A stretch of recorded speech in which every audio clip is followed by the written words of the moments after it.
Lesson 59, Collecting. We'll talk about collecting as a hobby in this text. First, listen to the text with this question. What in particular does a person gain when he or she becomes a serious collector? People tend to amass possessions, sometimes without being aware of doing so. Indeed, they can have a delightful surprise when they find something useful which they did not know they owned. Those who never have to move house become indiscriminate collectors of what can only be described as clutter. They leave unwanted objects in drawers, cupboards and attics for years, in the belief that they may one day need just those very things. As they grow old, people also accumulate belongings for two other reasons: lack of physical and mental energy, both of which are essential in turning out and throwing away, and sentiment. Things owned for a long time are full of associations with the past, perhaps with relatives who are dead, and so they gradually acquire a value beyond their true worth. Some things are collected deliberately in the home in an attempt to avoid waste. Among these I would list string and brown paper, kept by thrifty people when a parcel has been opened, to save buying these two requisites. Collecting small items can easily become a mania.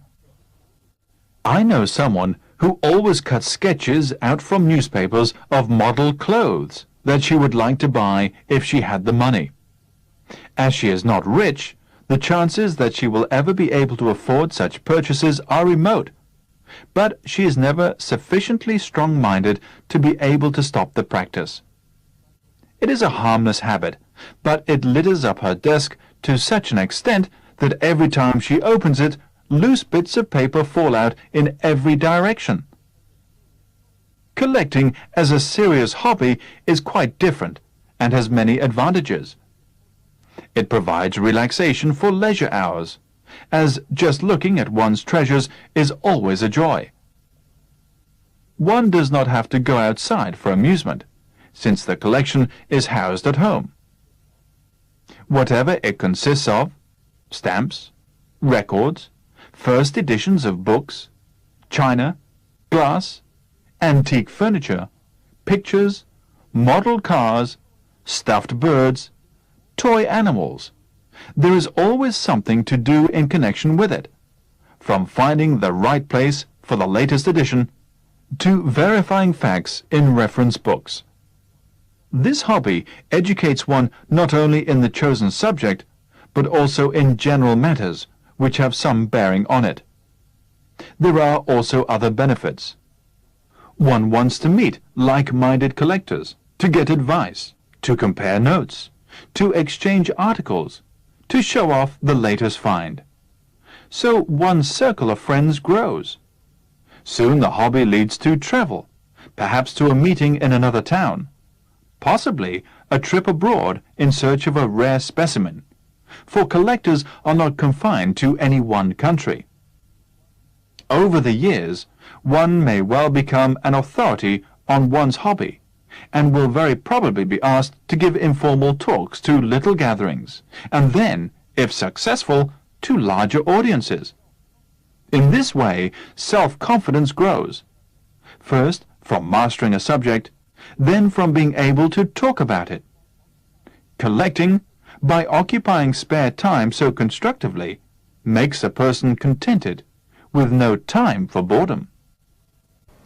So what will a person gain if he or she becomes a serious collector? He or she can gain contentment, relaxation, self-confidence, and he or she will have no time for boredom. This text deals with a familiar topic of hobby, the hobby of collecting, but it combines both generalizations and specific examples.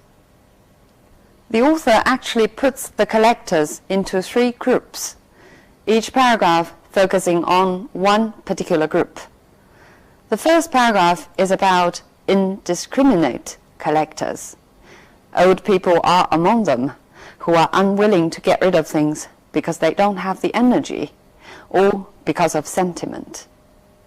The second paragraph is about thrifty collectors, but the author gives us an example to show that such savings may not really be put into use. The last paragraph deals with serious collectors and about the advantages serious collecting has. Right, now we'll look at some language points. People tend to amass possessions. Amass means to get a large amount of something, especially money or information, over a long period of time. Here in the text we have amass possessions. In this example, she has amassed a huge fortune or wealth over years. Become indiscriminate collectors. Indiscriminate means not showing careful thinking or planning, especially so that harm results. So indiscriminate collectors means those people who do not choose what to collect. Look at these examples. She's completely indiscriminate in spending money. She's completely lacking plans in spending money. Indiscriminate attacks by terrorists on civilians are still occurring. 恐怖分子对平民进行的盲目攻击。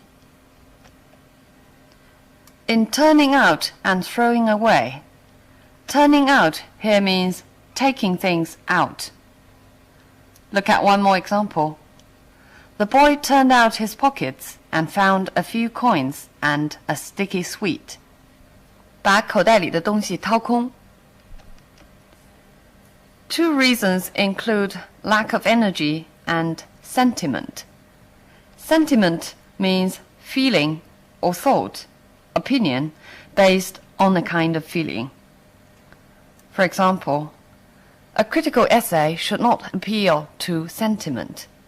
一个评论性的文章不应当诉诸情感。Nationalist sentiment has increased in the area since the bombing. Nationalist sentiment, 民族情绪。Among these, I would list string and brown paper. List here is being used as a verb, meaning make a list.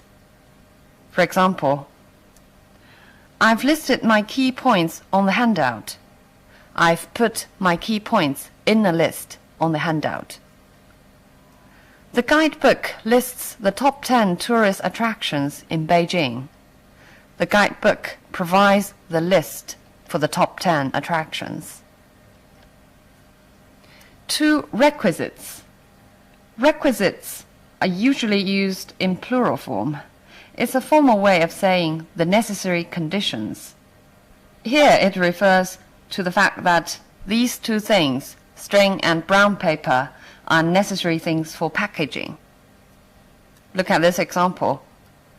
What qualifications are the requisites of this job? What qualifications are the necessary conditions? Collecting small items can easily become a mania. Mania here means craze. Notice, in this sense, it's a disapproving word. For example, Beatlemania swept Britain in the 60s. It refers to the craze people held for the Beatles, for the band. The other sense of mania is madness or mental disorder. For example, Van Gogh suffered from acute persecution mania. 梵高患有迫害狂症。The person who is crazy about something is a maniac. For example, he's a football maniac, which means he's crazy about the game. Maniacal is the adjective. For example, the disease causes maniacal behavior, causes crazy behavior. Who always cuts sketches out from newspapers of model clothes. 草图. Sketch basically means drawing. For example, he made a pencil sketch of his mother knitting. 他画了一张他母亲织毛衣的铅笔速写. The introduction to the book provides a sketch of its contents. A sketch here means a short writing piece in order to sum up, a gist. The chances that she will ever be able to afford such purchases are remote. The chances are remote means the chances are slight. It's not likely. Let's look at more examples to look at what meanings remote has in different contexts. A remote area, referring to a distant area. We can also use remote to describe a distant time. For example, remote past or remote future. I haven't the remotest idea about what he was talking about. I haven't the remotest idea means I don't know at all. He changed channels on the TV with the remote control. The remote control, 遥控. She is never sufficiently strong-minded. Strong-minded means determined, fixed on certain purpose. There's another adjective starting with strong prefix, strong-willed. The meaning is different. Strong-willed means so determined as to be stubborn, 固执的. She's so strong-willed that if she's decided on something, nothing will stop her. It litters up her desk to such an extent that every time she opens it, loose bits of paper fall out. To such an extent that means so much that. I'll give you more examples. The car was damaged to such an extent that it would be useless to repair it. The car was damaged so seriously that it would be useless to repair it. Sales have fallen to such an extent that we will have to close some of our shops. Sales have fallen so greatly that we'll have to close some shops. The collection is housed at home. House here is being used as a verb, meaning the collection is contained at home. Look at more examples. The electric and gas meters are housed in the storeroom. These 2 meters are put in the storeroom or installed in the storeroom. The museum houses the biggest collection of antiques in Europe. This museum provides space for the biggest collection of antiques in Europe. General matters which have some bearing on it. Have some bearing on something is a fixed expression, meaning be related with something or have influence upon something. Here it means some general matters which are related with the hobby or the subject of the hobby. We can also use a or no or any to replace some in this expression. For example, his remark had some bearing on what happened, which means his remark was to some degrees related to what happened. Or his remark had a bearing on what happened, was related. Or his remark had no bearing on what had happened. His remark was not related to what happened. If we use have any bearing, then it's used in a negative structure. His remark didn't have any bearing on what happened. One wants to meet like-minded collectors. Like-minded means those who can share your interest. For example, as a dedicated football fan herself, she started the magazine for like-minded women. for those women who shared the interest of football game. We can also use the noun form of like mind. For example, on this point, we are of like mind. On this point, we share each other's opinions. Compare notes. It's a fixed expression, meaning exchange information and opinion, and informally. For example, when we were roommates, we compared notes on everything: clothes, music, teachers, and men. We talked or chatted with each other informally and exchanged opinions on all these things. Possibly a trip abroad in search of a rare specimen. Specimen means something shown or examined as an example, a specimen of something you collected. I'll give you more examples. He has a collection of rare insect specimens. 昆虫标本. The doctor took a specimen of blood from the patient's arm. A specimen of blood means the small amount of blood used for testing, 抽的血样. Collectors are not confined to any one country.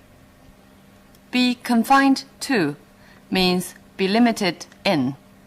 So collectors do not only exist in any one country. Look at more examples. We are asked to confine our use of the telephone to business calls alone, which means to limit our use of the telephone to those calls for work.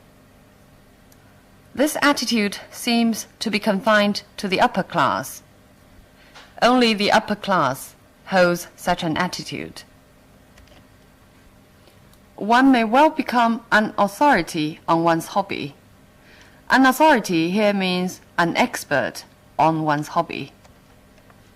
Let's look at more examples to see what authority can mean in different contexts. He is a world authority on Shakespeare. He is a world expert on Shakespeare study. The United Nations has used its authority to restore peace in the region. Authority here means the official right. I gave my lawyer authority to act on my behalf. Authority here means the legal permission.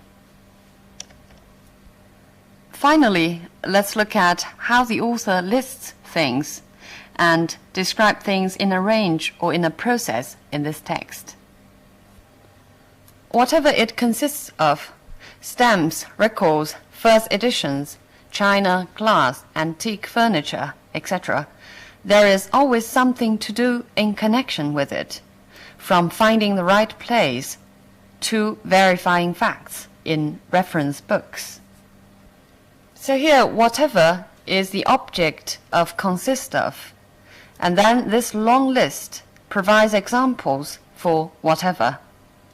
And the main clause, there is always something to do in connection with it, actually is about a range, with the structure of from, to, defining the range. One wants to meet like-minded collectors, to get advice, to compare notes, to exchange articles, to show off the latest find. So the same structure want to, with want omitted in later parts, is used to emphasize that all of these things are the benefits of a serious hobby. In this way, self-confidence grows, first from mastering a subject, then from being able to talk about it. First of all, there's a clue of the verb, grow, and then the structure, first from, then from, clearly lay out the process of development of one's confidence. So this text is about how collecting can become a constructive hobby. In other words, not everything we do in our spare time can be a constructive hobby. A good hobby should be able to provide us with not only entertainment and relaxation, but also contentment and pleasure. A person without any hobbies must certainly be a bore. But if somebody spends too much time on his or her hobbies, or has too many hobbies, then this person will be called a hobbyist, 就是类似中文说的玩物丧志的人。If that is the case, then the hobby stops being a hobby, but becomes a kind of obsession. But more often than not, when we grow up, we simply have no time to develop our hobbies. It's really a shame that only the very young and the very old have time to pursue their own hobbies. So much on the topic of hobby. See you next time.